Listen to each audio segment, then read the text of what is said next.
తెలుస్తున్నాం. ఈ సమయంలో ప్రభువా మరొక నెలలోకి నడిపించినందుకు మీ ప్రేమ ప్రకటిస్తున్నాం. ఈ యొక్క మా ప్రభువా సన్నిధిలో ఈ మొదటి నెలలో మాత్రమే ఆదివారం దినం సన్నిధిలో మళ్ళా మేము అందరూ కలుస్తున్నాం. కూడుకోవడానికి నేను ఆరాధించడానికి నేను గణపరచడానికి మీ బలను సమీపించడానికి మీరు మాకు ఇచ్చినటువంటి శ్రేష్టమైన సమయాన్ని బట్టి మీకు మనసారా స్తుతి చెల్లిస్తున్నాం. ఇంతవరకు జరిగిన కార్యక్రమం బట్టిస్తున్నాను. ఈ యొక్క సమయంలో మా హృదయాలను మా ప్రభువా ఈ బలను సమీపించిన వరకు మమ్మల్ని సిద్ధపరచండి. యేసుక్రీస్తు ప్రభు పేరిట వేడుకుంటున్నాం మా తండ్రి. ఆమేన్. చక్కగా కార్యక్రమం అంతా ప్రభు నడిపించారు. సమస్త ఘనత మహిమ యేసయ్యకే కలుగుగాక. హల్లెలూయా. ఒక వాక్య భాగాన్ని చదువుకున్నాం. ఎక్కువ మనం చదువుకోవడానికి టైం లేదు కనుక రూతు గ్రంథము 2వ అధ్యాయము 1వ వచనం చదువుకున్నాం. రూతు గ్రంథము 2వ అధ్యాయం 1వ వచనం. నయోమి పెనిమిటికి బంధువుడు ఒకడు ఉండెను. అతడు చాలా ఆస్తిపరుడు. ఎలీమెలకు వంశపు వాడై ఉండెను. అతని పేరు బోయజు. చదవగలిగిన వాళ్ళు కూడా చదవట్లేదు. చెప్పండి. సమయంలో నయోమి పెనిమిటికి బంధువుడు ఒకడు ఉండెను. అతడు చాలా ఆస్తిపరుడు. అతడు ఎలీమెలకు వంశపు వాడై ఉండెను. అతని పేరు బోయజు. ఈ వచ్చిన భాగాన్ని దేవుడు మన వెనుకడిలో దీవించిన కాక. ఈ దినం నేను మీకు చెప్పే మాట ఏంటంటే 2వ అధ్యాయం 1వ వచనంలోకి వచ్చాము. 1వ అధ్యాయంలో కొన్ని మాటలు గత వారంలో తెలియచేయడం జరిగింది. ఆ మాటలను ఒకసారి ఆలోచన చేస్తే ఇలా 2వ అధ్యాయంలోకి వచ్చాము. 1వ వచనాన్ని మరి కొంత ధ్యానం చేయడానికి మళ్ళీ ఇక్కడికి వెళ్ళాలని ప్రభు నడిపించారు. నయోమి అనే పదానికి అర్థం ఏంటంటే మధురము అని అర్థం. ఏంటది? మధురము అని అర్థం. తర్వాత బోయజు అనే పదానికి అర్థం చెప్పాను, బలవంతుడు అని అర్థం. ఎలీమెలకు అనేటువంటి ఈ పదానికి అర్థం ఏంటంటే దేవుడే నా రాజు, గాడ్ ఈజ్ మై కింగ్. దొరుకుతుందా? ఎలీమెలకు కుటుంబానికి, ఎలీమెలకు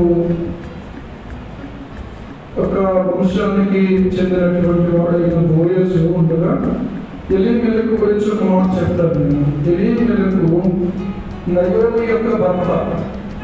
కుటుంబము అస్తవ్యస్తం అయ్యింది అని అంటే మొదటి కారణం ఎవరంటే భర్త, లేకపోతే కుటుంబంలో ఉన్న పురుషుడు, యజమాని. ఎందుకంటే ఏదేదో తోటలో సర్పము ప్రవేశించి అవ్వను మోసపరిచి వారిద్దరూ వృక్షఫలాన్ని తినేలాగా చేసిన తర్వాత వారు దాపరికాన్ని నేర్చుకున్నారు. ఏదైనా తోటలో అంజూరపు చెట్ల మధ్య వారు కచ్చలులను చేసుకుని అంజూరపు ఆకులతోటి దేవుడు ఆ తోటలోకి రాగానే పరిగెత్తుకుని వచ్చేటువంటి వాళ్ళ దాపరికాన్ని, లేకపోతే దాపుడు మూతలుగా ఉన్నారు. వాళ్ళు దాపున్నారు, వాళ్ళు రావట్లేదు ముందుకి. ఆ సమయంలో దేవునికి అంతా తెలుసు. అని దేవుడు మొట్టమొదటి ప్రశ్న ఎవరికేసారో తెలుసా? ఆదాముకేసారు. ఆదామా, నీవు ఎక్కడ ఉన్నావు అని అడిగాడు. మొట్టమొదటి ప్రశ్న ఎవరికి వేయబడింది? ఆదాముకు వేయబడింది. కనుక కుటుంబమునకు నష్టం జరిగినప్పుడు ప్రధానమైన బాధ్యత ఎవరిదంటే మొట్టమొదట పురుషుడిదే బాధ్యత, తర్వాత స్త్రీది బాధ్యత. ఈరోజు మన జీవితాల్లోనికి మనము ఆలోచించి చూసుకున్నట్లయితే ఒక కుటుంబము వీళ్ళ పురుషుడిని గౌరవించేటువంటి కుటుంబము, పురుషుడు బాధ్యత కలిగి క్రమశిక్షణ కలిగి ఉన్నటువంటి వ్యక్తిగా ఉంటే ఆ కుటుంబము క్రమముగా ఉంటుంది. భార్యను ఎలాగో అలాగే ఏలేవాడుగా భర్త ఉంటారు. ఒకవేళ పెళ్లి కాకముందు అనంటే, పెళ్లి కాకముందు యవనస్తులుగా ఉన్నప్పుడు, యవనస్తురాలుగా ఉన్నప్పుడు దేవుడే అధికారిగా లేకపోతే దేవుడే సమస్తము మీద అధిపతిగా మనం అంగీకరించినటువంటి వాళ్ళంగా ఉన్నారు. వాక్యం ఏం చెప్తుంది తెలుసా? నీ ప్రవర్తన అంతటి యందు ఆయన అధికారాన్ని ఒప్పుకొను, అప్పుడు ఆయన నీ త్రోవలను సరళం చేయును అని చెప్తాము. కనుక ఈరోజు మనము మన యొక్క ప్రవర్తన అంతటి మీద అధికారాన్ని ఒప్పుకుంటేనట ఆయనే మన త్రోవలను సరళం చేసేవాడు. ఈ రోజున వీళ్ళ సమస్యలలో ఉన్నాము అంటే, ఇబ్బందుల్లో ఉన్నాము అంటే, కొన్ని ఆటంకాలు మన మధ్యలో ఉన్నాయి అంటే బహుశా ఒకవేళ దేవుని అధికారం నుంచి మనం దానికి పక్కకు వెళ్ళిపోతున్నామేమో, దేవునికి ఇవ్వవలసిన సమయాన్ని దేవునికి ఇవ్వట్లేదేమో, లేకపోతే ఆలోచన కొరకు దేవుని మీద ఆధారపడవలసినట్టుగా ఆధారపడటం లేదేమో అనే విషయాన్ని మనం ఖచ్చితంగా నిర్దేశించుకోవాలి. మన ఆలోచన మన సొంతదా లేకపోతే దేవునిదా?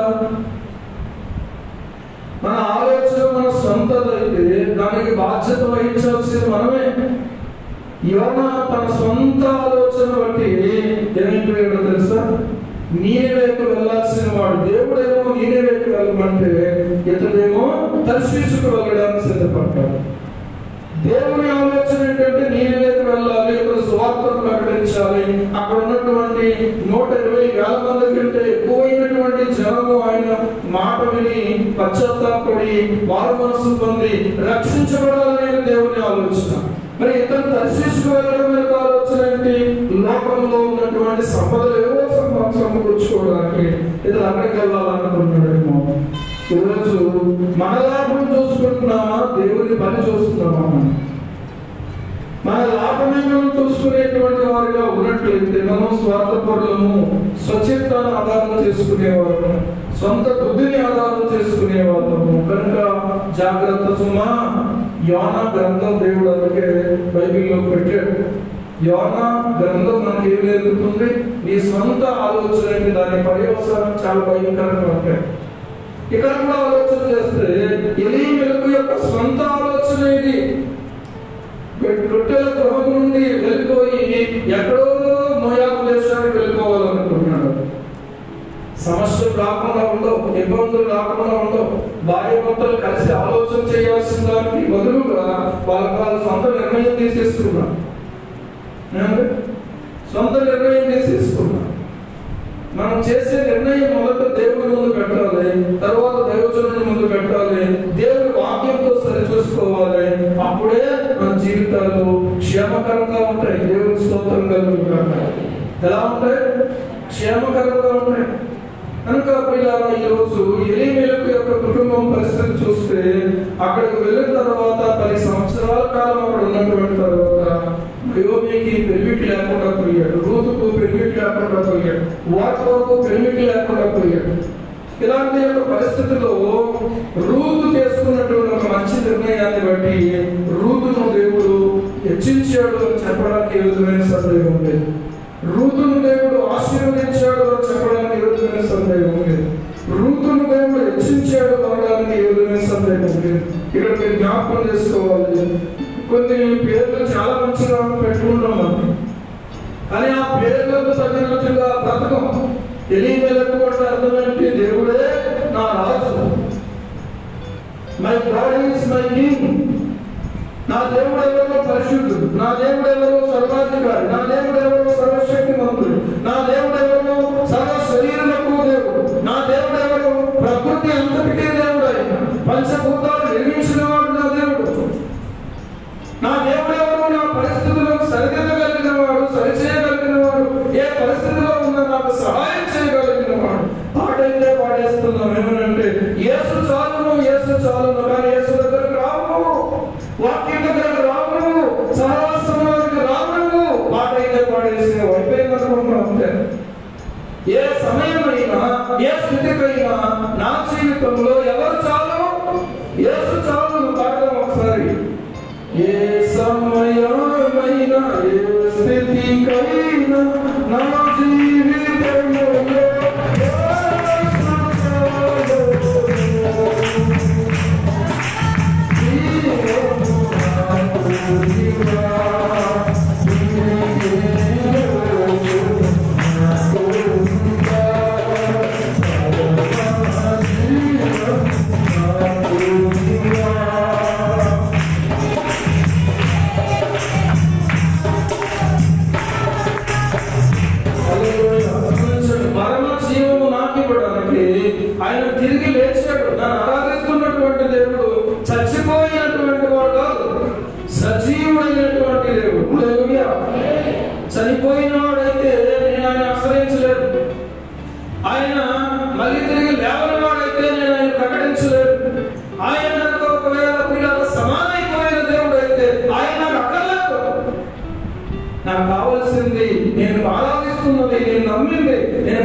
వాడు, మనందరం ప్రకటిస్తున్నటువంటి వాడు ఎవరు అంటే సజీవుడైనటువంటి దేవుడు.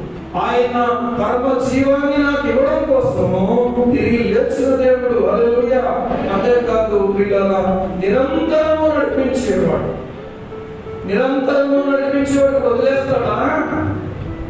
ఏమంటే ఉన్నప్పుడేమో బెల్లం దగ్గరికి సేవ చేయడానికి అందరూ మా చుట్టూనే చేస్తారు. నువ్వు నాకు పలనవుతావు అంటారు. అది లేనప్పుడైతే పేదవాడట తన చుట్టములందరికీ అసహ్యుడు అంటాడు. అసలు చూడడానికి ఇష్టపడరు, ఆ ఇంటికి వెళ్ళడానికి ఇష్టపడరు, పలకరించడానికి ఇష్టపడరు, ప్రేమించడానికి ఇష్టపడరు. ఒకప్పుడు ఆ దేవుడు తిన్నాక ఈ రోజు ఆ స్థితి బాగోలేదు కాబట్టి మనమే ఏదైనా చేద్దామనే ఆలోచన కూడా కొంతమందికి రాదు. ఇది లోకపు ప్రేమ పిల్లలు. కానీ ఈ లోకపు ప్రేమల మాయల్లో చిక్కుకుపోయి ఎంతమందో తమ జీవితాలు నాశనం చేసుకుంటున్నారు. ఈ రోజు ఒక మాట నేను నీకు సవాల్ చేసి చెప్తున్నాను. యేసుక్రీస్తు నువ్వు రాజుగా చేసుకోగలిగితే, నీవు ఆయన అధికారం క్రిందకి రాగలిగితే, కష్టమైన నష్టమైన ఇరుకైన ఇబ్బంది అయినా మారానైనా మధురంగా మార్చగలిగినటువంటి దేవుడు యేసుక్రీస్తు ప్రభు అనే విషయాన్ని మర్చిపోవద్దు. దయచేసి మర్చిపోవద్దు. పరిస్థితులు మారిపోతాయి. ఇప్పుడున్న ఐశ్వర్యం రేపు ఉండకపోవచ్చు. ఇప్పుడున్న బంధువర్గం రేపు నీకు సపోర్ట్ చేయకపోవచ్చు. పరిస్థితులు మారవచ్చు. లేకపోతే నీ ఇంట్లో బలం తగ్గవచ్చు. లేకపోతే పిల్లల నీ జీవితంలో అనేక రకాలైన ప్రతికూల పరిస్థితులు రావచ్చు. ఏది ఏమైనా దేవుడైనా రాజు అనే విషయం మర్చిపోదు. యేసుక్రీస్తు ప్రభు శిలువ మీద కూడా రాజే. తెలుసా మీకు? శిలువ మీద కూడా రాజే. ఆయన శిలువకు పైన ఏముంది? INRI అని ఉంది. దాని అర్థం ఏంటంటే యూదుల రాజు అయిన నజరేయుడైన యేసు. పుట్టినప్పుడు రాజే. ఆయన పుట్టినప్పుడు రాజే. చాలా మంది పుట్టిన తర్వాత కొంతకాలానికి ఎక్కడికో రాజు అవుతారు, యుద్ధాలు చేసి. ఏమంటే లేకపోతే ఆ తండ్రి రాజు అయితే ఆ రాజు యొక్క పట్టాభిషేకము, లేకపోతే యువరాజు పట్టాభిషేకాన్ని పొందుతారు. అని యేసుక్రీస్తు ప్రభువు పుట్టినప్పుడే రాజు అంట. అందుకని వాళ్ళు ఏం చేశారు?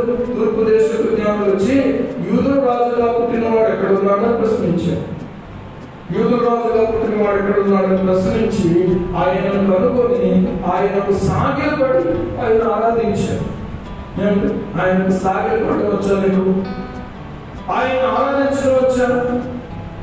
ఈ ప్రముల మధ్యలో, ఎంతమంది జనం మధ్యలో, ఈ మైకుల్లోనే వాడటం కాదు. ఆరాధించడం మన జీవితంలో వ్యక్తిగతంగా మన ప్రభువును ఆరాధించడం నేర్చుకోవాలి. కుటుంబంగా ఆరాధించడం నేర్చుకోవాలి. ఈ గృహానికి క్రీస్తే అధిపతిని గోపి పెడతారు కొంతమంది. ఎక్కడ క్రీస్తు అధిపతి? ఎవరు ఆయన అధికారం క్రింద ఉన్నారు? పురుషుడు అధికారం క్రింద ఉన్నాడా? భార్య అధికారంలో ఉందా? తల్లిదండ్రులుగా వారి అధికారంలో, దేవుని అధికారం క్రింద ఉన్నారా? పిల్లలు దేవుని అధికారం క్రింద ఉన్నారా? ఒకవేళ ఉంటే అదే క్రైస్తవ కుటుంబం, నిజమైన క్రైస్తవ కుటుంబం. హల్లెలూయా. దేవుడైనా రాజు అని పేరు పెట్టుకుంటే సరిపోయిందా? దేవుడైనా రాజు అని పేరు పెట్టుకుంటే సరిపోయిందా? నీ జీవితం మీద నిజంగా అధికారాన్ని ఒప్పుకునే వాడు అయితే ఆ పేరు పెట్టుకోవడం వల్ల ఎంతవరకు మహిమ వస్తుందో దేవునికి? చాలా మంది పేర్లు, దేవుడిలో పేర్లు, ఫలానా పేరు పెట్టుకుంటున్నాం కదా. ఏలియా అనే పేరు. ఏలియా ఎవరు? ప్రార్థనా పరుడు. మరి ప్రార్థన చేస్తున్న ఏలియా పెట్టుకుని తల్లి దానియేలు అనే పేరు పెట్టుకున్నాం. దానియేలు అంటే ఎలా జీవించాడు దానియేలు? ఎలీమేలు అనే పేరు పెట్టుకున్నాడు. పేరు చాలా మంచిది, కానీ జీవితం చూస్తే చాలా బాధాకరంగా అయిపోయింది. చాలా వేదనను తీసుకొచ్చాడు కుటుంబానికి. చాలా బాధాకరంగా మారిపోయింది పరిస్థితి. నయోమి అలా పోయి, మధురమల్లా పోయి మారాగా అయిపోయింది. ఇతరులైతే కొట్టే నయోమి ఏమైపోయింది? మధురం. నయోమి అంటే అది ఈ రోజున మార అయిపోయింది. ఈ రోజున వాక్యం ఇంతగా పిల్లల మనతో మాట్లాడుతున్నా కూడా, దేవుడి వాక్యం ఇంతగా కఠినంగా మనకు బోధించబడుతున్నా కూడా ఇంకా మనం మధురంగా ఎందుకు మాట్లాడతాం? మన మాటలు ఎలా ఉన్నాయో, మన ప్రవర్తన ఎలా ఉందో. ఏమంటే ఆ తల్లి మాట్లాడితే కడుపు నిండిపోయింది అందరినీ అంటుందా? చిచ్చి మన నోట్లో నోయకూడదు అనుకుంటున్నారా? వాడి నోట్లో నోయకూడదు. చిచ్చి వాడు ఏం మాట్లాడుతున్నాడు? అసలు మత్తుతుందా? అన్నట్టు ఉన్నాయా అంటే నేను చేయదన్నమాట. అందుకనే నేను చేయనుకున్నాను, నేను చేయదనుకున్నాను. దేవునితో ఉన్న సహవాసంలో, దేవుని వాక్యంతో ఉన్న సహవాసంలో, ఆ వాక్యంలో ఉన్న మాధుర్యం, ఆయన సన్నిధిలో ఉన్న మాధుర్యం, ఏమంటే ఆయన యొక్క ప్రార్థనలో ఉన్నటువంటి మాధుర్యం మన జీవితంలో కనిపిస్తుందో ఇతరులకి మధురంగా మారుతుంది. నయోమి దేవుడు మళ్ళీ తిరిగి నయోమిగా చేశాడు. దేవుని స్తోత్రం. ఎలీమెలకు జీవితము అర్ధంతరంగా ముగిసిపోయింది. చెప్పాలంటే ఎలీమెలకు జీవితము ఇలా సరైన ముగింపు లేదు ఎలీమెలకు జీవితానికి. ఎందుకంటే నాకు నేనే రాజు పేరు పెట్టుకుంటేమో దేవుడే రాజు, అది జీవించే బ్రతుకు ఎలా ఉంది, జీవించే బ్రతుకు ఎలా ఉంది, నా ఇష్టం వచ్చినట్టు బ్రతుకుతా అన్నట్టు ఉంది. ఇక్కడ మీరు అందరూ మంచోళ్ళు అనుకోండి, కానీ ఎలీమెలకు మంచోడు కాదు. ఎలీమెలకు సరిగా ఆలోచించిన వాడు కాదు, ఎలీమెలకు సరిగా నడుచుకున్నవాడు కాదు. ఎలీమెలకు ఏం చేయాలి? దేవుడే నా రాజు, ఈ పరిస్థితుల్లో అమ్మాయి కంగారు పడతావా? పిల్లలారా కంగారు పడకండి, దేవుడి మీద అనుకుందాం, ప్రార్థన చేద్దాం. ఎందుకు చెప్పలేకపోయాడు? వాక్యానుసారంగా ఎందుకు ఆలోచించలేకపోయాడు? అందుకనే ఈరోజు ఏం జరిగింది అని అంటే, ఆ మొదటి అధ్యాయం చాలా బాధ కలిగించేటువంటి అధ్యాయం. దేవుడు ఆ బాధలో ఉన్నటువంటి వారిని మళ్ళీ తిరిగి ఎలా జ్ఞాపకం చేసుకుంటాడో తెలియపరిచే అధ్యాయమే రెండో అధ్యాయం. దేవుడు అలా వదిలేయుడు. పశ్చాత్తాపడినటువంటి వారు మళ్ళీ దేవుడు కరుణిస్తాడు. అర్థమైందా? మీరు నా తట్టుకు తిరగండి, నేను మీ తట్టుకు తిరుగుతానని చెప్పాడు. ఆయన మాటలు ఎప్పుడు కూడా యథార్థమైన మాటలు, సత్యమైన మాటలు. మీరు నా తట్టుకు తిరగండి, నేను మీ తట్టుకు తిరుగుతాను అన్నాడు. ఆయన తట్టుకు తిరిగేవా? వీరిద్దరూ దేవుని తట్టుకు తిరిగారు. నయోమి, రూతు దేవుని తట్టుకు తిరిగినప్పుడు ఇలా మళ్ళీ దేవుడు వారి తట్టుకు తిరిగాడు. ఈ రోజున ఎంత కష్టంలో ఉన్నావో నాకు తెలియదు, ఎంత బాధలో ఉన్నావో నాకు తెలియదు, ఎంత నలుగుబాటులో ఉన్నావో నాకు తెలియదు, ఎంత ఒత్తిడిలో ఉన్నావో నాకు తెలియదు. కానీ ఆయన తట్టుకు తిరుగుతావా నువ్వు? నీకు నీ బాధల ఆదరణ కలుగు చేసేవాడు ఆయన. యోసేపు అంటాడు, ఐగుప్తు దేశంలో దేవుడు అతను ఆశీర్వదించి ఆ ఒక ఉన్నత స్థానానికి నడిపించి వివాహం జరిగించి బిడ్డలను కన్నటువంటి తర్వాత ఆ పిల్లల పేర్లు పెడతాడు. ఏం పేరు పెడతాడు? మొట్టమొదట మనస్సే అని పేరు పెడతాడు. పెద్దోడికి మనస్సే అంటే ఏంటి? దేవుడు నా బాధంతా మర్చిపోయేలా చేశాడు. చప్పట్లు కొట్టి దేవుడు నా బాధంతా మర్చిపోయేలా చేశాడు. బాధ ఎవరి వల్ల కలిగింది? యోసేపుకి బయట వల్ల కాదు, అన్నల వల్ల కలిగింది, సొంత అన్నల వల్ల కలిగింది. చూసారా? బాధను సహించుకున్నాడు, ఓర్చుకున్నాడు, ఆయన వైపు చూశాడు, ఆయన ఎందుకు భయభక్తులు కలిగి ఉన్నాడు. ఆయన తోడుగా ఉండగా ఐగుప్తు దేశానికి వచ్చాడు. ఆయన తోడుగా ఉండగా చెరసాల నాయకుడు అయ్యాడు. ఆయన తోడుగా ఉండగా పోతీఫర్ ఇంటి మీద నాయకుడు అయ్యాడు. అక్కడ పరీక్ష ఎదురయ్యింది, ఇబ్బంది ఎదురయ్యింది, శ్రమ ఎదురయ్యింది, ఇనుము అతని యొక్క ప్రాణాన్ని బాధించింది అని రాయబడింది. చేతులకు చేయని నేరానికి సంఖ్యలు వేయబడింది, చెరలో ఉంచబడ్డాడు. కానీ ఒక రోజున చెరసాల అధికారి వచ్చి అంటాడు, అయ్యా ఈ రోజు నీ సంఖ్యలు తీసేస్తున్నాను, హల్లెలూయా, ఈ రోజు నుంచి పేరు మట్టుకు మాత్రం నేను ఉంటాను, కానీ ఈ చెరసాలంతా నువ్వే చూసుకోవాలి. ఎవరో ఒక ఖైదీగా వచ్చినటువంటి వాడు ఒక అధికారిగా దేవుడు చేయబడ్డాడు. ఇలా బాధ అంతా మర్చిపోయేలా చేసే దేవుడు. కష్టమై ఉండొచ్చు, ఇబ్బంది అయి ఉండొచ్చు, ఒకవేళ నువ్వు చెప్పుకోవాలని బాధ అయి ఉండొచ్చు, ఇతరులు ఒకవేళ బాధ చెప్పుకున్నా నేను చులకన చేసి ఉండొచ్చు. అని ఇక్కడ ఒక మాట చెప్తున్నాను. యోసేపు అంటున్నాడు, నా బాధ అంతా మర్చిపోయేలా చేశాడు. ఈ దేవుడు ఎవరో తెలుసా? నీ బాధను న్యాయంగా కూర్చే దేవుడుగా ఉన్నాడు. హల్లెలూయా. నీ శ్రమను న్యాయంగా కూర్చే దేవుడుగా ఉన్నాడు. ఏ రోజున కూడా సంతోషించే పరిస్థితి లేదు యోసేపుకి. అని ఒక రోజు వచ్చింది, ఆ రోజు అంటున్నాడు, నా బాధ అంతా మర్చిపోయేలాగా దేవుడు చేశాడు. చప్పట్లు కొట్టి దేవుడు నీ బాధ మర్చిపోయేలాగా చేయగలిగిన దేవుడు, నువ్వు ఆరాధిస్తుంది దేవుడు. తర్వాత ఏమంటాడో తెలుసా? మీరు ఎరగనటువంటి దేశంలో నన్ను అభివృద్ధి పొందించాడు. ఎక్కడ? ఐగుప్తు దేశంలో నన్ను అభివృద్ధి పొందించాడు. అందుకని రెండో కుమారుడికి ఎఫ్రాయిము అభివృద్ధి అభివృద్ధి చేసేది. కొంతమంది ఈ మాటలు వచ్చుకోకుండా చేస్తే ఎప్పుడు నా కష్టాలైనా, ఎప్పుడు నా బాధలైనా, ఎప్పుడు నీ ముఖమే కదా అసలు చచ్చిపోతావు అవన్నీ బాధలు ఉంటాయి. అలా ఎప్పుడు ఉండదు ఎవరికి కూడా. ఎంతో కొంత దేవుడు నెమ్మదిస్తాడు ఖచ్చితంగా. మొత్తానికి బాధలో వదిలేయడం నీకు ఎప్పుడు బాధలే అంటావు, ఎప్పుడు ఇబ్బందులే అంటావు. ఇది తప్పు కదా. దావీదుని అడిగితే దావీదు ఏమన్నాడు? యెహోవా నా కాపరి, నాకు ఏమీ కలగదు. ఒక అమ్మాయి ఏమీ కలగదు, అది కాదు, ఏమీ కలగదు. ఏం కలగదు? దేవుడు కలగదు. అలాంటి దేవుడిని కలిగి ఉంటున్నాము. కష్టమైన కష్టం అనిపించు, బాధైన బాధ అనిపించు, ఇబ్బంది అనిపించు. మేము ఆరాధిస్తున్న దేవుడు అటువంటి దేవుడు. ఎలీమెలకు అనే మాటకు అర్థమైంది, దేవుడే నా రాజు. నీ జీవితం మీద ఆయనే రాజా.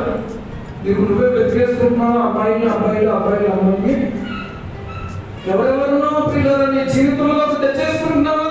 దేవుని ప్రమేయం లేకుండా తెచ్చుకున్నావంటే నీ జీవితం నీ చేతిలోకే నువ్వు తీసుకుంటున్నావు, కానీ దేవుడి చేతిలోకి రావట్లేదు. దేవుడి చేతిలోకి కనుక నీ జీవితాన్ని తీసుకొచ్చాయా, నా జీవితంలోకి ఎవరు వస్తే నేను, ఎవరు వస్తే క్షేమాభివృద్ధి, ఎవరు వస్తే నీకు మహిమ, వాళ్ళే రావాలి, కానీ మనకు ఎవరు రాకూడదు గొప్ప అని ప్రార్థన చేసే ఆడపిల్లలుగా మగపిల్లలుగా మీరు ఉంటారు. ఒకవేళ ఇద్దరిని దేవుడు జత చేసి కుటుంబంగా కడితే, ప్రభువా మా కుటుంబానికి, మా జీవితానికి నువ్వే రాజుగా ఉండాలి, నువ్వే రాజుగా ఉండాలి. ఆయన రాజు అయితే పిల్లలుగా ఆశీర్వాదకరంగా ఉంటాడు. ఆయన రాజుగా చేసుకుంటే చాలు. నీ జీవితానికి సమస్యకు పరిష్కారం చెప్తున్నా, నీ బాధకు పరిష్కారం చెప్తున్నా, నీ ఇబ్బందికి పరిష్కారం చెప్తున్నా, నీ జీవితంలో ఉన్న చీకటి తొలగించబడే మార్గం చెప్తున్నా. నా దేవుడు ఎవరు అంటే నా దీపమును వెలిగించేవాడు, నా చీకటిని వెలుగుగా చేసేవాడు. హల్లెలూయా. కనుక ఈ రోజు అక్కడికి వచ్చాను, ఈ రోజు నువ్వు అక్కడికి రావాలి. ఈ రోజు నీ యొక్క జీవితాన్ని ఆయన ముందు పెట్టాలి. ఏమంటే ఆయన ముందు పెట్టాలి.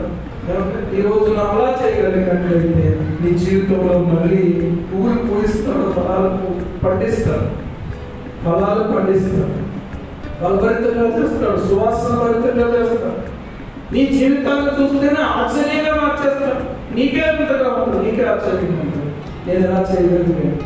దేవుడే చేసాడంతా, దేవుడే నిలబెడతాడు, దేవుడే నడిపిస్తాడు. దిగులు చెందకండి, కలవరపడకండి. ఈ మాటలు ఈ మొదటి ఆదివారంలో మీ హృదయంలో నాటబడలేదండి. తప్పులు చేసి జీవితాన్ని పాటు చేసుకోకండి. ప్రభువు చూడండి, చేసే తప్పు ఏదైనా ఉందంటే సొంత ఆలోచన ఆధారం చేసుకోండి. చేసే తప్పు ఏదైనా ఉందంటే స్వశక్తిని ఆధారం చేసుకోండి. చేసే తప్పు ఏదైనా ఉందంటే స్వనీతిని ఆధారం చేసుకోండి. ఇలా ఆయనే మనకు రాజు అయితే మనకు కొద్దిగా ఉండదు. హల్లెలూయా. మన కొద్దిగా ఉండదు. అన్నీ ఆయనే చూసుకున్నప్పుడు నా కొద్దిగా ఏంటంటే, అన్నీ ఆయనే చూసుకునేటప్పుడు నా కొద్దిగా ఏంటి? చూసుకునే ఆయన పిల్లలు ఎప్పుడైనా కొద్దు గురించి ఆలోచిస్తారా? ఆలోచించరు. మా అన్న తెస్తారు, పెడతారు, అంతే, అంతవరకే. కానీ వాళ్ళకి ఎలా వస్తుంది ఏంటి అని ఆలోచించరు. కానీ తల్లిదండ్రులు ఆలోచిస్తారు పిల్లల ఇంకా కొద్దు గురించి. వాళ్ళకి ఏం తీసుకెళ్ళాలి, ఏం కొనాలి, ఏం పెట్టాలి. ఇక్కడ పుట్టినరోజు వస్తుంది రేపు, వాడికి ఏం కొనాలి, వాడికి ఏం పెట్టాలి. అందరిలాగా ఆలోచించాం, స్పెషల్గా ఆలోచిస్తాం ఆ రోజు. ఎందుకు? ఒక్కొక్కసారి పిల్లలు కూడా అడుగుతారు అనుకోండి, అడుగుడి మీకు ఇవ్వబడు అన్నాడు. అడగకముందే నీకు లోకపు తండ్రికి తెలుసు అన్నాడు. అడగకపోయినా నీకు తెలుసు. ఒకవేళ నన్ను అడగాలేమో నా కూతురు, నా పిల్లలు నన్ను అడగాలేమో ఒకవేళ, కానీ ఆయన అడగకముందే తెలుసు. హల్లెలూయా. అలాంటి దేవుడు ఆరాధిస్తున్నాడు. నా రాజుకి నాకు ఏం కావాలో అన్నీ ఆయనకు ముందే తెలుసు. నాకేం కావాలో ముందే ఆయనకు తెలుసు. నేను అడిగితేనే ఇస్తాడని కాదు, కొన్నిసార్లు అడుగుతాను, అదే స్వాతంత్రం నాకు ఉంది. కొన్నిసార్లు అడగక్కర్లేదు, ఆయనకే తెలుసు, ఇస్తాడు, ఆయనే సమకూరుస్తాడు. ఒకసారి చూసుకోండి మీ జీవితంలోకి. ఎప్పుడూ కష్టాలు, ఎప్పుడూ బాధలు అనే మాట రాకుండా దేవుడు ఎప్పుడూ తోడుకున్నాడని చెప్పండి. దేవుడి స్తోత్రం. హల్లెలూయా. దేవుడు ఎప్పుడూ సహాయం చేస్తున్నాడు. కాబట్టి ఈ స్థితిలో ఉన్నాను నేను, కాబట్టి ఈ రీతిగా ఉన్నాను నేను, కాబట్టి ఈ రీతిగా దేవుడు నన్ను నడిపిస్తూ ఉన్నాడు. నేను ఎక్కడండి, నా వల్ల ఎక్కడ అవుతుందండి? ఒకసారి వెనక్కి తిరిగి చూసుకున్నాను. మొన్నే నేను చూసుకుంటే, ప్రభా ఇది చేయగలిగాను అంటే నువ్వు చేయబట్టే కదా, నువ్వు చేయబట్టే కదా, నువ్వు ఇవ్వబట్టే కదా. ఒకసారి ఆలోచించండి. ఆయన అధికారం క్రింద సౌర కుటుంబం ఉండబట్టి ఈ భూమి మీద సురక్షితంగా మనం ఉన్నాం. తెలుసా మీకు? ఈ ప్రపంచము ముక్కలైపోతుంది. సూర్యుని చుట్టూ గ్రహాలు తిరుగుతున్నాయి. ఎంతమందికి తెలుసు ఈ విషయం? చదువుకున్న పిల్లలు తెలుసా? ఎలా తిరుగుతున్నాయి? ఒక దాంట్లోకి రావు. ఎలా వస్తాయి తెలుసా? ఒకే కక్షలో, దాని కక్షలో అదే తిరుగుతుంది సూర్యుని చుట్టూ. భూమి కూడా అంతే. హల్లెలూయా. ఒకవేళ కనుక ఈ గ్రహము కానీ ఈ ప్రక్కన ఉన్నటువంటి తిరుగుతున్నటువంటి దానికి తగిలింది అనుకోండి, ఇది వెళ్ళి దానికి తగులుకుండా వెళ్ళి దాని తగులుకుండా వెళ్ళి దానికి తగులుకుండా అనుకోండి, ప్రపంచం ఉండదు. ఎందుకు? కారణం ఏంటి? దేవుడు ఏదైతే నియమించాడో ఆ కక్షలో తిరుగుతుంది కాబట్టి మనం ఇంత క్షేమంగా ఊపిరి పీల్చుకొని హాయిగా పొద్దున్న లేస్తున్నాం. లేకపోతే ఏమేమవుతాం? అందాక ఎందుకు ఏదో ఒక రాశకలం ఏదో మొన్న భూమికి దగ్గరకు వచ్చేస్తుందన్నా విన్నారా లేదా మీరు? ఆ న్యూస్ నేను వచ్చేస్తున్నారు. ఇంకేముంది అయిపోయింది అయిపోదు. ఎందుకో తెలుసా? నా యేసయ్య రాగానే పరలోకానికి మనల్ని తీసుకెళ్ళాలి. అప్పటిదాకా అవ్వదు. దేవుడికి స్తోత్రం. యేసు రాజుగా వచ్చుచున్నాడు.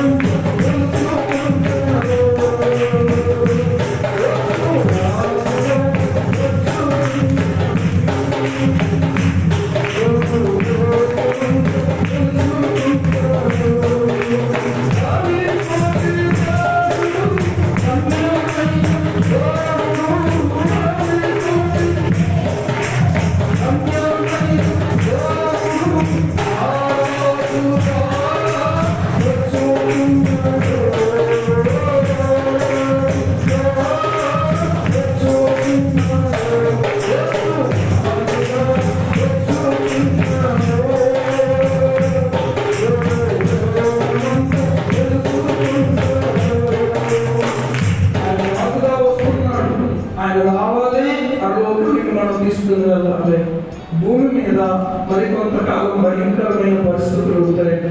ఆ తరువాత అంటే 1000 ఏళ్ల రాజ్యం చేయాలి భూమి మీద. ఆయనతో పాటు మనం రాజులను ఏలుబడి చేసేవారు ఉంటాం పరిశుద్ధులు అయితే. పౌరులు పరిశుద్ధులు రాజ్యాధికారం పొందుతులు, వారు రాజ్యం చేస్తారు 1000 సంవత్సరాలు. అది అయిన తర్వాతనే ఈ భూమికి అంతం వస్తుంది. అంతవరకు ఎవరు చెప్పినా కూడా అంతం రాని దేవుడి స్తోత్రం. అంతం రావడానికి లేదు. అలా చెప్పేస్తుంటే అందరూ కలవరపడిపోతున్నారు. నా మటుకు నాకు ఏమనిపించింది తెలుసా? నథింగ్. ఏమవుదు. ఏమన్నా పోతే ఏదైనా మొక్క పోతుంది అక్కడ. అంతేగాని మిగిలిన మాత్రం ఎవరు టచ్ చేయలేదు. ఎందుకో తెలుసా? ఈ సర్వలోకానికి నాదుడు ఎవరంటే నేను ఆరాధిస్తున్న దేవుడు. హల్లెలూయా. చప్పట్లు కొట్టి అంటే ఎక్కడో కరోనా గురించి ఏమంటే థర్డ్ వేవ్ లేకపోతే ఏదో పెద్ద ఇంకొక డెల్టా వేరియంట్ కాకుండా ఇంకొక వేరియంట్ ఏదో కనుక్కున్నారంట. అది కనుక ఒకవేళ వస్తే రోజుకి 6 లక్షల మంది జరుగుతుంటే అవకాశం ఉంది. ఆ మాట వినగానే అన్నీ డౌన్ అయిపోతున్నాం. బీపీ డౌన్ అయిపోతుంది. ఎందుకు? నథింగ్. దేవుడే నా రాజు, నన్ను నడిపించేదాయన, నన్ను పోషించేదాయన, నా కుటుంబం నిలబెట్టేదాయన. ఈ దేవుడు సదాకాలము దేవుడు అయ్యున్నట్టు మరణము వరకు మనం నడిపించు. ఎక్కడి వరకు చెప్పండి. మరణము వరకు నన్ను నడిపిస్తాడు. ఎక్కడ వదిలేదు. ఆలోచించాలి కదా. ఎలిమెలకు ఆలోచించలేదే. ఇంత గొప్ప పేరు ఏంటి ఆలోచించలేదు నువ్వు? అడిగితే ఏమంటాడు? అవును బాబా నిజంగా ఆలోచించలేదు. ఆయన ఎంత గొప్పవాడో ఆలోచిస్తాడు. ఎలాంటి కార్యాలు చేశాడండి పితరులు వారు దేవుని ఆశ్రయించినప్పుడు. మోషే ప్రార్థించగా మన్నాను కల్పించాడు. యెహోషువ ప్రార్థించగా సూర్యచంద్రులే ఆగిపోయాడు. ఈ రోజున ప్రార్థన వరకు మనసు రాదేమంటే ప్రార్థన వరకు మనసు రాదు. ఏమంటే చూచి అంటే ఊరికే బాధపడుకోవడం, ఊరికే బాధపడుకోవడం. ఆయన ఎంత గొప్పవాడో జ్ఞాపకం చేసుకోండి. ఆయన ఎంత ప్రేమమయ్యో జ్ఞాపకం చేసుకోండి. ఎంత శ్రద్ధ మన మీద నిలుపుతున్నాడో జ్ఞాపకం చేసుకోండి. అంత చింత అన్ని చెత్త చెట్లే కనపడుతుంది. అంతా పులిపే ఉంటే అంతా ఏంటి పులిపే కనపడుతూ ఉంది.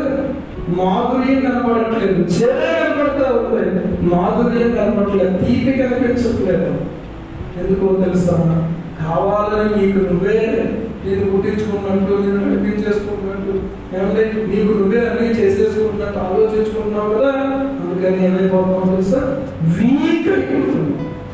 బీపీ డౌన్ అయిపోతుంది, లేకపోతే హై బీపీ వచ్చేస్తుంది, లేకపోతే షుగర్ పెరిగిపోతుంది, గ్యాస్ట్రిక్ ట్రబుల్ పెరిగిపోతుంది. మందులు వేసేసుకుంటున్నావు, తగ్గుతులేదు, హాస్పిటల్ చుట్టూ తిరుగుతున్నావు. ముందు నీ బుర్ర స్టడీగా గుర్తు చేసుకో. దేవుడే నా రాజు. హల్లెలూయా. ప్రతికూల పరిస్థితుల్లో గర్భవతులు అయ్యారు కొంతమంది బిడ్డలు. మళ్ళీ డెలివరీ టైంకి ప్రతికూల పరిస్థితి ఎలాగవుతుందో ఏంటో పరిస్థితి. హాస్పిటల్లో జాయిన్ చేసుకోరు. ఏమంటే ఆ బిడ్డలు కన్నారు. ఈ రోజుకి సజీవంగా ఆరోగ్యంగా తల్లి బిడ్డలు సుఖంగా ఉన్నారు. దేవుడి స్తోత్రం. ప్రతికూల పరిస్థితుల్లో ప్రభు వదిలేసాడా? సంఘంలో నుంచి ఒకళ్ళు కూడా కనీసం ₹1,00,000 కూడా వచ్చుకోవట్లేదు. ఏ బలహీనత వచ్చినా కూడా. ఎందుకో తెలుసా? దేవుడు సహాయం చేశాడు. లేదా పిలుపు మరి ఎక్కడ ఉండాలనుకున్నావు? మనస్సులో ఎవరి మనస్సు నీ మీద అనుకున్నాను, ఎవరికి యాకోబు దేవుడు సహాయకుడును వాడు ధన్యుడు అన్నాడు. ఎవరి మీద అనుకుంటుంది మనస్సు? ఊరికే బాధపడిపోతున్నా, అడగబడిపోతున్నాను. అదే వచ్చేది ఇక ఎప్పటికీ మారుతున్నాం. అందుకనే మధురం పోయి మాట ఎప్పుడైతే దేవుడు తట్టుకు మళ్ళీ తిరిగిందో మరియు జీవితంలో మళ్ళీ దేవుడు ఒక వెలుగుని కూడా మొదలుపెట్టాడు. ఒక ఆశ కిరణాన్ని దేవుడు చూపించాడు. ఒక అద్భుతమైనటువంటి కార్యాన్ని దేవుడు అక్కడ చేస్తున్నాడు. దేవుడు నా కష్టం తీర్చాలని ఎదురు చూడండి తప్ప మనుషుల వైపు చూసి నిరాశపడాల్సిన అవసరం రాదు. దేవుడే నన్ను జ్ఞాపకం చేసుకుని తీర్చాలి. ఆయన్ని జ్ఞాపకం చేసుకునే దేవుడు. చక్కగా మాట్లాడుతుంది బైబిల్ గ్రంథంలో. నిర్గమకాండం 3వ అధ్యాయం చదివితే, నిర్గమకాండం 3వ అధ్యాయం చదివితే ఏమండి 3వ అధ్యాయము త్వరగా ఒక మాట చదువుకొని మనము దిద్దుబాటు పలుకుతుందాం. నిర్గమకాండము 2వ అధ్యాయము 24వ వచనం. 3గా కాగా దేవుడు వారి మాటలను విని అబ్రహాము, ఇస్సాకు, యాకోబులతో తాను చేసిన నిబంధనను మాటలు జ్ఞాపకము చేసుకునే దేవుడు. ఏ దేవుడు? జ్ఞాపకము చేసుకునే దేవుడు. ఏమంటే ఒక మాట చూపిస్తాను మీకు. కీర్తన 136:23 చదివితే అక్కడ రాయబడింది, మన దీన దశలో ఆయన మనలను జ్ఞాపకము చేసుకును. ఎక్కడ వచ్చాడ? దీన దశ. ఎలాగైపోయిందంటే బాబు దేవుడు నమ్ముకున్నా, ఏంటి పరిస్థితులు నీకు, ఏంటి కష్టాలు నీకు, ఏంటి బాధలు నీకు, దేవుడు నీకు తోడై ఉన్నాడని చెప్పావు ఇదేనా అన్న దగ్గర ఏమంటే ఆయన జ్ఞాపకం చేసుకుంటాడు అన్నమాట. ఆయన జ్ఞాపకం చేసుకుంటాడు. ఆయన జ్ఞాపకం చేసుకున్న ప్రాబ్లం ఏమన్నా తెలుసా? ఆయన జ్ఞాపకం చేసుకున్న తర్వాత అప్పుడు ఏమన్నా తెలుసా? నిజంగా నీ దేవుడు గొప్పవాడు. హల్లెలూయా. చప్పట్లు కొట్టి దేవుడు జ్ఞాపకం చేసుకున్న తర్వాత మాట్లాడే వాళ్ళు ఏంటంటే ఇలా మాట్లాడతారు, ఎంత గొప్పవాడు. జ్ఞాపకం చేసుకోకముందే తెలుసు నా దేవుడు గొప్పవాడు. నీకు కూడా తెలిసిందేమో. అవునా కదా? మనకి ఎప్పుడు తెలుసు? జ్ఞాపకం చేసుకోకముందే తెలుసు. ఇది జ్ఞాపకం చేసుకుంటాడు ఆయన, జ్ఞాపకం చేసుకుంటాడు. శిలువ మీద దొంగ, శిలువ మీద యేసయ్య వేలాడుతుంటే ఆ ప్రక్కన ఉన్నటువంటి దొంగ, యేసయ్య నీ రాజ్యంతో వచ్చినప్పుడు నన్ను జ్ఞాపకం చేసుకో అన్నాడా లేదా? జ్ఞాపకం చేసుకుంటానయ్యా. అవును, అప్పుడు కాదు కదా అన్నట్టుగా లేదు. ఏమన్నాడు తెలుసా? అప్పుడు దాకా అవసరం లేదు, నేడు నీవు నాతో కూడా పరదేశంలో ఉంటావు. ఇమీడియట్ గా, ఇన్స్టంటేనియస్ గా ఆయన జ్ఞాపకం చేసుకున్నాడు. యేసయ్యతో పాటు పరదేశకెళ్ళాడు దొంగ. ఈ మనుషులకు అయితే టైం పడుతుంది, ఆయన మాత్రం ఎప్పుడైనా పిల్లలను జ్ఞాపకం చేసుకుంటాడు. ఈరోజు మనల్ని జ్ఞాపకం చేసుకుంటాడు. బాధల్లో, వేదనలో ఉన్నాడు. నువ్వు అనుకుంటున్నావు చచ్చిపోయాడు. ఏమంటాడు తెలుసా దావీదు? ఎన్నాళ్ళ వరకు మర్చిపోతూ ఉంటాడు. నేను ఎలా బాధపడుతున్నాను, నేను ఎన్నాళ్ళ వరకు మర్చిపోతూ ఉంటాను. కన్నులు ఇలా వెలిగించబడిన తర్వాత, కొంచెం జ్ఞానోదయం అయిన తర్వాత ఉంటాడు, నేను శ్రమల పాలే దీనుడు అయ్యాను అని ప్రభువు నన్ను తలచుకుంటాడు. అది కరెక్ట్. దేవుడి స్తోత్రం. నిరాశలో అనేసాడు, కానీ ఆ తర్వాత ఏమన్నాడు తెలుసా? నేను శ్రమల పాలైపోయి దీనుడు అయిపోయాను, ప్రభువు నన్ను ఏం చేస్తున్నాడు? అంతకుముందు ఏమనుకున్నాడు? నన్ను మర్చిపోయినట్టున్నాడు అన్నట్టు. 13వ కీర్తనలో ఆ మాట రాశాడు. ఇలాగా కొన్నిసార్లు మనం కూడా అలాగే అనుకుంటున్నాం. కానీ దేవుడు ఏం చేస్తున్నాడు తెలుసా? తలంచుకుంటున్నాడు, మర్చిపోయేవాడు. 17వ చరణం 40వ కీర్తన మీరు చూస్తే, నేను శ్రమల పాలు దీనులనైతిని, ప్రభువు నన్ను తలంచుకుంటున్నాను. తలంచుకునేటంత పెద్దవాడు ఏంటంటే, నేను తలంచుకునేటంతది ఏమంటే అంత పరిశుద్ధున్నా, అంత నీతిమంతున్నా, అంత భక్తిపరున్నా లేదు. ఆయన తలంచుకునేవాడు ఉన్నాడు. హల్లెలూయా. తలంచుకుంటున్నా. దూరంగా ఉన్నారు అనుకోండి, పిల్లలు ఎంతో ఎలా ఉన్నారో ఎంతో ఫోన్ చేయలేదు కొద్ది నుంచి. తలంచుకున్నావా లేదా? తలంచుకోవడం అనేది ప్రభు దగ్గర నుంచి వచ్చిన కోరిక. మనకే వ్యర్థమైనవన్నీ తలంచుకోవద్దు. ఏమంటే మనం తలంచుకోవాల్సింది ఏంటంటే, ప్రభువులను తలంచుకుంటున్నాం. నేను ఎవరు కావాలంటే ఎవరికి అక్కడ ఆయన కావాలి. దేవుడి స్తోత్రం. అందుకే ఉంచాడు. అందుకే ఈ రోజు మనం మళ్ళీ ఆయన సన్నిధిలోకి రాగలిగాము. శిలువ మీద కూడా జ్ఞాపకం చేసుకున్నాడు. కొందరు మరణించి తిరిగి లేచిన తర్వాత పరలోకంలో కూడా పరమ తండ్రి ఎదుట రక్తపల్లి పట్టుకుని నీ గురించి జ్ఞాపకం చేస్తున్నారు. రే బాబు ఆయన నువ్వు మర్చిపోక ఆయన్ని అని పరిశుద్ధాత్మ దేవుడు ఇక్కడ మనం తెలియజేస్తూ ఉండగా, పరమ తండ్రికి యేసయ్య జ్ఞాపకం చేస్తున్నారు. ఇదిగో ఈయన కొరకు నేను రక్తం కార్చాను కదా తండ్రి, ఈ జ్ఞాపకం చేసుకో. వీడి కొరకు అతనేయుల కోసం రక్తం కార్చాను కదా, వీడి జ్ఞాపకం చేసుకో